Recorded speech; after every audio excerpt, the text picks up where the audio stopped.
tous, merci de nous rejoindre pour cette édition régionale dont voici le sommaire. Toujours aucune nouvelle de Fiona, la petite fille a disparu depuis plus de 2 jours maintenant dans le parc Montjusé. Les recherches se poursuivent. Hier, le parquet a ouvert une information judiciaire pour enlèvement et séquestration.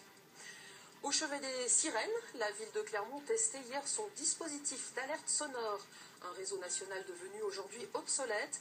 Objectif pour l'État, mettre au point un nouveau système d'alerte et d'information des populations. Enfin, Clermont-Ferrand, le vrai pouvoir de Michelin, c'est le titre d'une édition spéciale publiée aujourd'hui dans l'Express. 12 pages qui relèvent les changements profonds opérés par l'entreprise de pneumatiques dans la capitale auvergnate. Nous en parlerons avec notre invité, le journaliste Manuel Armand. Je vous le disais en titre, les publié aujourd'hui une édition spéciale sur l'entreprise Michelin à Clermont-Ferrand. 12 pages pour appréhender le poids aujourd'hui du fabricant de pneumatiques dans la capitale auvergnate. Invité de ce journal, Manuel Armand, bonjour. Bonjour. Vous êtes journaliste et c'est vous qui signez ces 12 pages. L'histoire d'une métamorphose, pour reprendre vos mots, laquelle? Oui, j'ai voulu dire quel était aujourd'hui le vrai visage de Michelin, parce que c'est une réalité qui est assez méconnue finalement des Clermontois, me semble-t-il. Aujourd'hui, Michelin, c'est essentiellement de l'activité tertiaire, c'est-à-dire les fonctions de commandement du groupe, de direction du groupe, les fonctions de recherche et de développement, et la fonction industrielle de Michelin à Clermont, finalement, est à la portion congrue.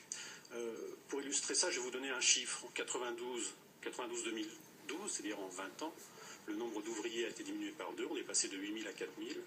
Et dans le même temps, le nombre de cadres a doublé. On est passé de 2000 à 4500. Donc on voit vraiment en 20 ans un basculement assez significatif, assez important des fonctions clermontoises de Michelin. L'industrie régresse très sensiblement, mais les fonctions, on va dire, de matière grise, de recherche, de direction, augmentent considérablement. Moins de col bleu, plus de col blanc, comme on dit. Emblématique de cette transformation, c'est le centre de recherche de l'Adoux qui fait l'objet d'un vaste projet de modernisation, Urbalade. C'est plus qu'un projet immobilier, c'est ce que vous expliquez, pourquoi?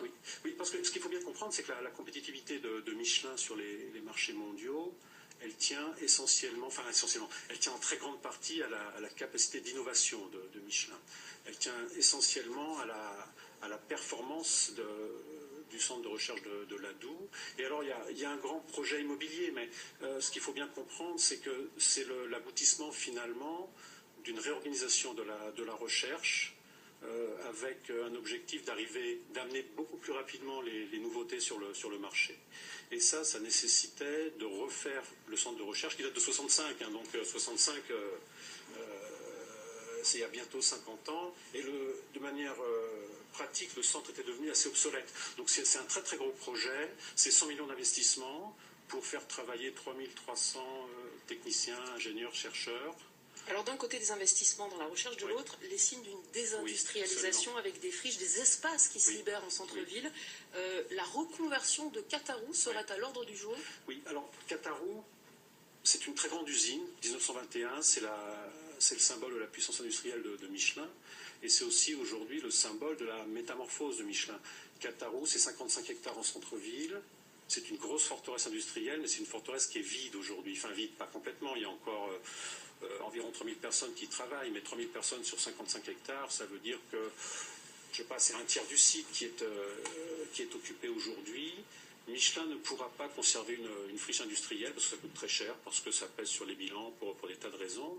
Et c'est alors à la fois un problème pour Michelin, mais c'est une opportunité assez considérable pour la ville, parce qu'elle va pouvoir récupérer du foncier.